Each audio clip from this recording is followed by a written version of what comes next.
بسم الله الرحمن الرحيم. الحمد لله الذي يداول الأيام، والصلاة والسلام على أشرف الرسل وخير الأنام. معزز خواتین حضرات، السلام علیکم ورحمۃ اللہ وبرکاتہ. اللہ تعالیٰ کا یہ فضل، اللہ تعالیٰ کا یہ کرم، اس ذات بابرکات کی مہربانی کہ رب کائنات ہمیں اجر ثواب کے خزانے عطا کرنے کے لیے مختلف قسم کے ایام ہمیں عطا فرماتے ہیں، اور ان میں عشرہ ذی الحجہ بھی شامل ہیں. میں تفصیلات میں جانے کی بجائے انتہائی اختصار کے ساتھ عشرہ ذی الحجہ کے حوالے سے نقطوں کی شکل میں بات کروں گا. سب سے پہلے عشرہ ذی الحجہ کا آغاز کیسے ہونا چاہیے؟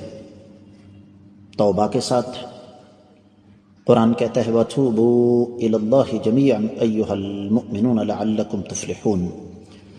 سورۃ النور کی 31ویں آیت مبارکہ ہے، اے ایمان والو سارے کے سارے اللہ کے حضور توبہ کرو تاکہ تم کامیاب ہو جاؤ. دوسرا کام اس بات کا پختہ عزم کہ ہم نے ان 10 دنوں کو غنیمت جاننا ہے. رب کائنات فرماتے ہیں وَالَّذِينَ جَاهَدُوا فِينَا لَنَهْدِيَنَّهُمْ سُبُلَنَا وَإِنَّ اللَّهَ لَمَعَ الْمُحْسِنِينَ. وہ لوگ جو ہماری راہ میں محنت مشقت کرتے ہیں، ہم ضرور ان کو اپنی طرف رہنمائی کرتے ہیں، اور اللہ تعالیٰ احسان کرنے والوں کے ساتھ ہے. تو ایک مسلمان کو ان ایام میں پہلے سے غنیمت سمجھتے ہوئے ایک پختہ عزم کرنا چاہیے کہ میں ان کو غنیمت جانتے ہوئے ان سے بھرپور فائدہ اٹھاؤں گا. تیسری چیز ان ایام کے شروع ہونے سے پہلے وہ یہ کہ اس بات کا عزم مصمم کیا جائے کہ جہاں تک ہو سکے میں نے اپنے آپ کو جہنم کی آگ سے بچانا ہے، گناہوں سے دور ہونا ہے. اللہ فرماتے ہیں فَمَنْ زُحْزِحَ عَنِ النَّارِ وَأُدْخِلَ الْجَنَّةَ فَقَدْ فَازَ. جو آگ سے بچ کر جنت میں داخل ہو گیا وہ کامیاب ہے. اب دوسرے نقطے کی طرف آئیں گے کہ ان ایام کی فضیلت کیا ہے. سب سے پہلی فضیلت تو یہ ہے کہ اللہ تعالیٰ نے ان ایام کی قسم کھائی ہے.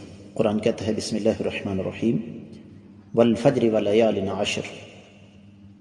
یہ 10 راتیں جن کی قسم اللہ نے کھائی ہے. امام ابن کثیر سمیت جمہور مفسرین اسی طرف گئے ہیں کہ یہ عشرہ ذی الحجہ کی راتیں ہیں. اور پھر قرآن ہی کہتا ہے سورۃ الحج 28ویں آیت مبارکہ ہے وَيَذْكُرُ اسْمَ اللَّهِ فِي أَيَّامٍ مَعْلُومَاتٍ عَلَى مَا رَزَقَهُمْ مِنْ بَهِيمَةِ الْأَنْعَامِ. جمہور اہل علم یہ فرماتے ہیں کہ ایام معلومات اس سے مراد عشرہ ذی الحجہ ہے. سیدنا عبداللہ بن عمر، سیدنا عبداللہ بن عباس رضی اللہ تعالی عنہما یہی فرماتے ہیں.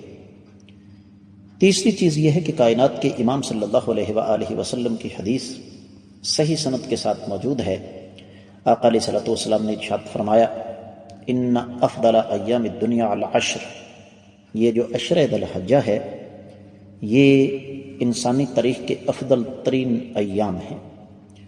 چوتھی چیز یہ ہے کہ ان ایام میں یوم عرفہ ہے، یوم الحج الاکبر، 9 ذی الحجہ، جس دن اللہ تعالی اپنے لا تعداد بندوں کو جہنم کی آگ سے آزاد کرتے ہیں.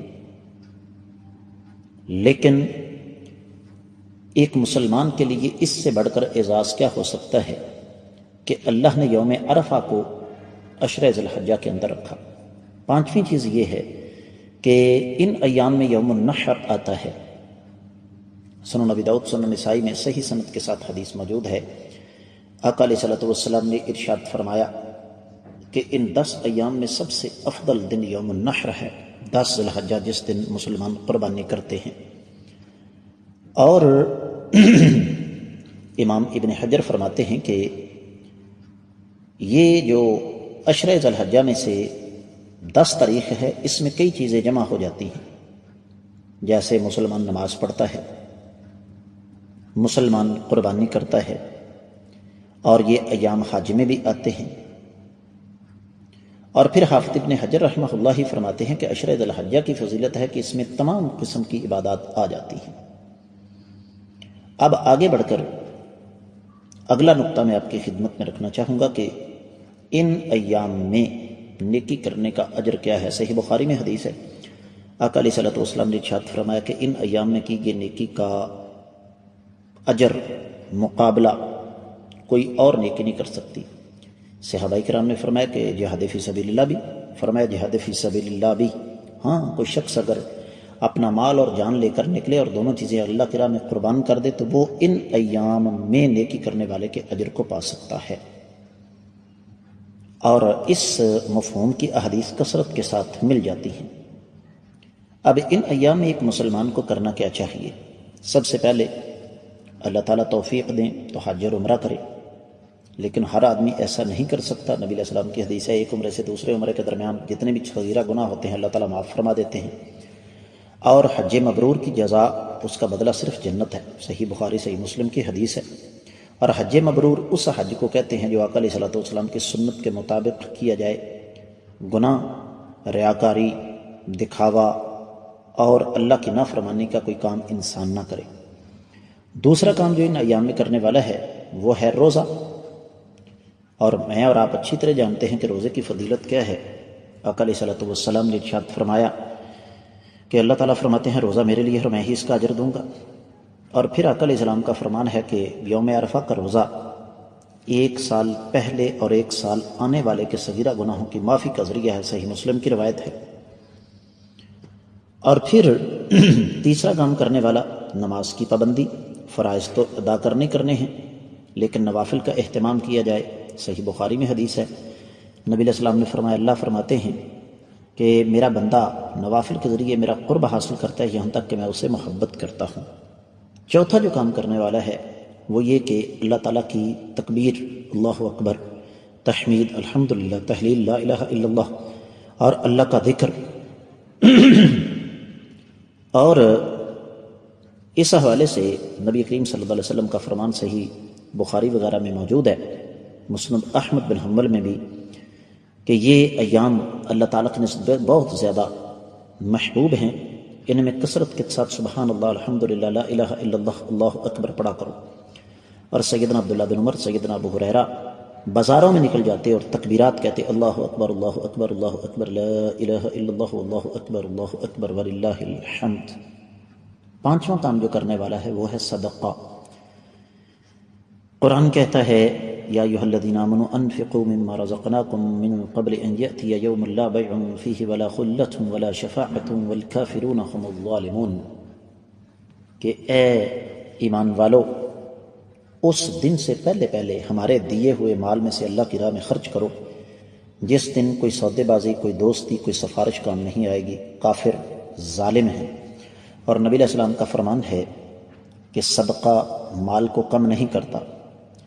پھر اسی طریقے سے ان ایام میں کیے جانے والے نیک اعمال، قرآن کی قرات اور تعلیم، اس کو سیکھنا سکھانا، استغفار، والدین کے ساتھ اچھا سلوک، صلہ رحمی، عزیز و اقارب کے ساتھ اچھا سلوک، ایک دوسرے کو سلام کرنا، بھوکے کو کھانا کھلانا، لوگوں کے درمیان اصلاح کرنا، نیکی کا حکم دینا، برائی سے منع کرنا، زبان اور شرمگاہ کی حفاظت کرنا، ہمسایوں کے ساتھ اچھا سلوک کرنا، مہمان کے ساتھ اچھا سلوک کرنا، اللہ کی راہ میں مال خرچ کرنا، راستے سے تکلیف دہ چیزوں کو ہٹا دینا، اہل و عیال پر خرچ کرنا، یتیموں کی کفالت کرنا، بیماروں کی بیمار پرسی کرنا، اپنے مسلمان بھائیوں کی حاجتوں کو پورا کرنا، آقا علیہ السلام پر کثرت سے درود پڑھنا، مسلمانوں کو اذیت دینے سے بچنا، اپنے متحد لوگوں کے ساتھ اچھا سلوک کرنا، والدین کے اعزاء اقرباء اور والدین کے دوستوں کے ساتھ اچھا سلوک کرنا، اپنے مسلمان بھائیوں کے لیے غیب میں دعا کرنا، امانت کی ادائیگی، وعدے کو پورا کرنا، اور پھر ہر مسلمان کے ساتھ خیر خواہی کرنا، اپنی نگاہ کی حفاظت کرنا، وضو اچھے طریقے سے کرنا، اذان اور اقامت کے درمیان دعا کرنا۔ تو یہ سارے کے سارے نیک اعمال ہیں، انسان سوچتا چلا جائے تو اس کو اچھی طرح سمجھ آ جائے گی۔ میں امید کرتا ہوں کہ آپ کو ان ایام کے حوالے سے اختصار کے ساتھ ضروری معلومات مل گئی ہوں گی۔ اللہ عمل کی توفیق عطا فرمائے۔